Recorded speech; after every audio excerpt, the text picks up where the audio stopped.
So this is the second part of class, and this is actually the bread and butter of our basically whole class. We're going to be talking about symbols, ironies, and many other meanings. I kind of want to put a disclaimer here and say that I actually only gave one page to the symbols, but there are many symbols, and I will be talking about it. Basically, the ones I put in here are basically the whole of the omens, which I think the main symbols of the play, I might say. Basically, if you remember in Eyes of March, before Eyes of March, the first warning that Caesar ever gets is that soothsayer. Soothsayers are symbolizers of our own. They are in, for example, Oracle in Oedipus Rex, if memory serves correctly, is a symbol of his own. They symbol the impending doom. Whatever in any Shakespeare play or in any tragedy, if a guy wearing a mystic costumes, or if an entity wearing talking to you about in verses, in mystical verses, and saying that you should beware something, or you should be, for example, meet your doom at this and this date, you should believe it because 100% it happened here. Caesar ignored soothsayers' advice, which was that beware the Eyes of March. Eyes of March fell in Shakespeare play 15 of the March, and in that 15 of the March, Caesar got murdered. So soothsayer is one of the main symbolized. I actually wrote symbolize the free will here. I first attempt, I didn't want to include this because this is only my opinion of his own. So let me explain. So it is more precious. We are all Okay. listening to you.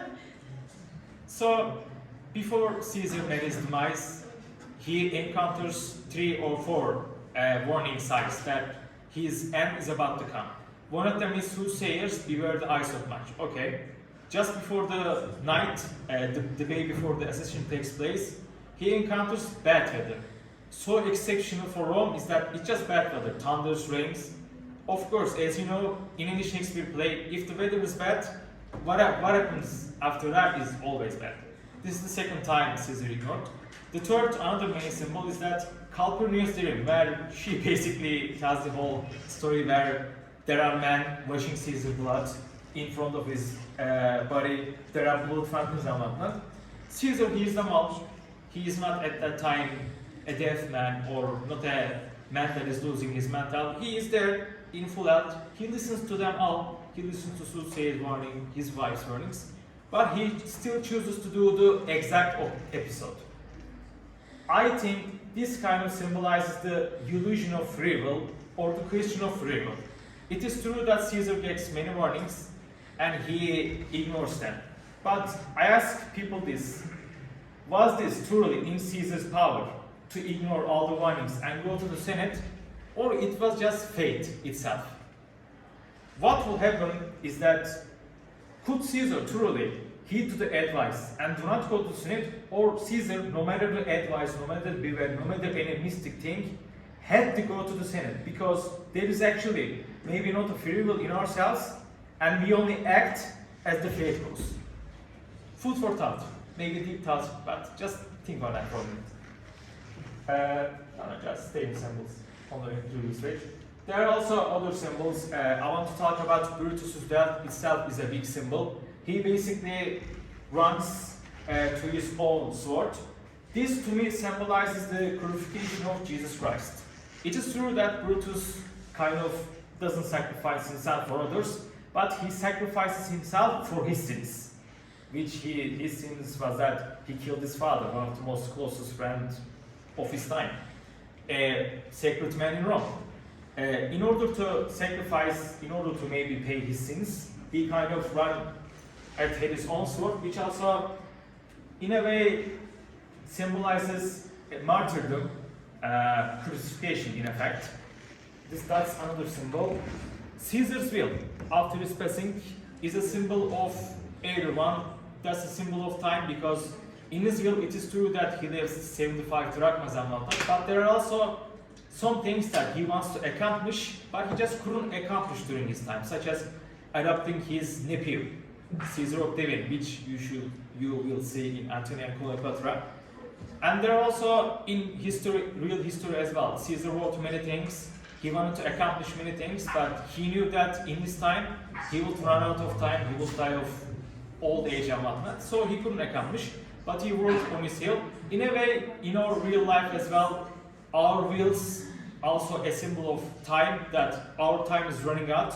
And although in 20th century we have crazy lifespans, such as some people live 100 years, but that is not always the rule, it's the exception. In a way, this kind of is a message that your time is running out, get your things in order. Another symbol that I want to talk about, ghost symbolizing the downfall of a person, and also in a way post-traumatic stress disorder maybe. Brutus, after murdering his father in cold blood, he encounters, before the last battle of his time, he encounters the ghost of Caesar. It is in the painting. So imagine that Brutus is in there, Caesar is like that. Thou shalt see me at the battle of Philippi. In a way, ghost of the Caesar symbolizes that what he did was completely wrong and he will pay for it. And it also symbolizes Brutus' mental health, because if you remember I talked about yesterday, Brutus at that, before the battle, was already a broken man. He lost his wife committed suicide, he lost Cassius, Casca, others he considered friend. He, before all of this even began, he lost the people of Rome because Mark Antony would steal them for their cause. And fourth, he kind of lost himself when he put the knife on Caesar's chest. This is actually the symbols that are in my mind. I didn't want to take too long of a take. So about, if you, of course, if you dig further and try to gain meanings, you will find it in the play, because play itself, I wouldn't call this play long, but the context of it is rich, dialogue of it is rich.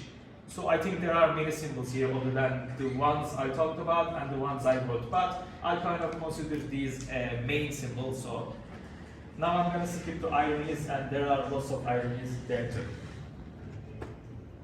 I only wrote 3 here of those 3 ironies that I consider mainly.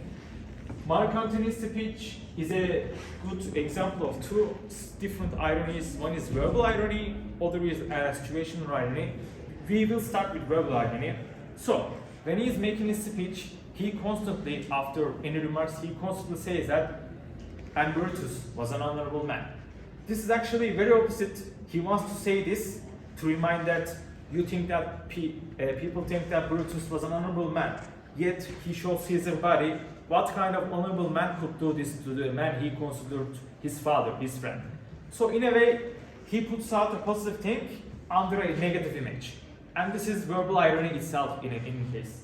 Situational ironies tend to be very situational, no surprise there. Mark Antony's speech is also another sign of that. When conspirators allow Mark Antony to speak, it is actually a very, very grave fault. But at that time, they could not see it, because they would think that Mark Antony is no longer a threat without Caesar, and that if they were to allow him to make a speech about his friend who passed, it will look good in the eyes of people. This would backfire on them real hard. What actually ended up happening is that Mark Antony, with his speech, completely flipped the tables, and afterwards people of Rome started a revolt against Brutus and his senators, not actually against his own Mark Antony. This is situational irony, because they really think that Mark Antony would, making Mark Antony made the speech would be one of the greatest moves that they would make, but it actually ended up biting them. Complete opposite happened, and that's a good example of situational irony. Brutus among the conspirators, this is a sad situational irony, but we shall talk about it. Caesar regards Brutus as his closest friend, and Caesar does not have many friends other than Mark Antony, Brutus, some of his men in Gaul. He is a man of gaining power, and as you know, as you climb to the peak, this holds true in real life as well. You will see that you will basically lose people out of jealousy. Some people will try to backstab you. So in a way, Caesar himself was at that time a man who had few friends that he considered real close. Brutus was his friend, but also he considered Brutus his son, and Brutus considered his father, Caesar his father. But this is the greatest example of situational irony, because despite being his closest son, he actually became his biggest enemy. The greatest example of situational irony. Despite these 2 men being close, Brutus murders Caesar, and Caesar gives out his famous line saying that et tu Brute, send me Brutus, and Brutus will say then fall Caesar, then fall Caesar. This was the end of presentation, but I still would like to say a few words. Basically, this play was a kind of my favorite among Shakespearean plays. This was kind of a hard work that I put in. And I kind of want to put a disclaimer here that I really hate talking about class structures. I hated them when we did our short story. I'm sure you remember there are many themes such as Perpetia, Hamartia. I didn't know them back then, and talking about it, I still don't know what actually Hamartia or Perpetia is. I still completely forget them after our exams. And I hate talking about class structure, so you will not see this here. And I'm just gonna say this here, I would rather do myself wrong. I would rather do this class wrong, do this Feynman wrong than to wrong myself. So I excluded class structure and I am not ashamed about it. Message. I didn't give a slide in message because I feel like not every play has to carry a message, but let's say for the sake that this does, I would say that one of the first messages was that keep your friends close, but your enemies closer, because you never know when are you gonna get backstabbed. And I think what Caesar's biggest downfall, aside from pride, is that he was too merciful. After he won several civil wars, after he fought against his own friend, he would basically pardon them all without any much of the precaution and whatnot. He would graciously pardon them all. This, of course, as it played out, ended up fighting him in the special parts. And he basically got himself killed. And another message would be that in life you may think you're at the top. Caesar think he was at top, but actually you can come out of, then you can maybe, let's say that you can be 6 feet under real quickly.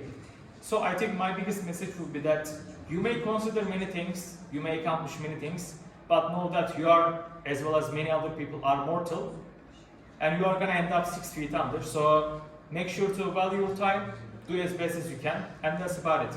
Another message would be that please have friends like them, because I basically egoed my way through here. I'm talking about this stuff alone, but let me tell you this, I miss my friends. I miss that some people sometimes come here, some of their friends talk about characters, some of them talk about class structure. Now that I have done it alone, I want to say this, it is exhausting as hell. And goddamn, this was tiring, but I think this was worth it. Now, you are free to go. That's enough Barış for today. That's it.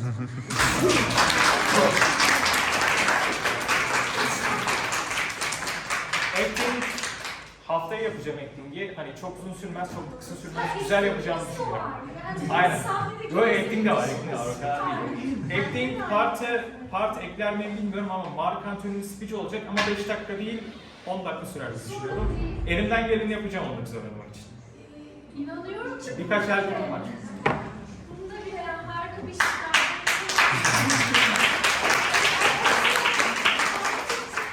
Ben bu arada ne zaman slide yapsam Sarıyer neyse benim slide script'im. Ona da bir alkış bu arada.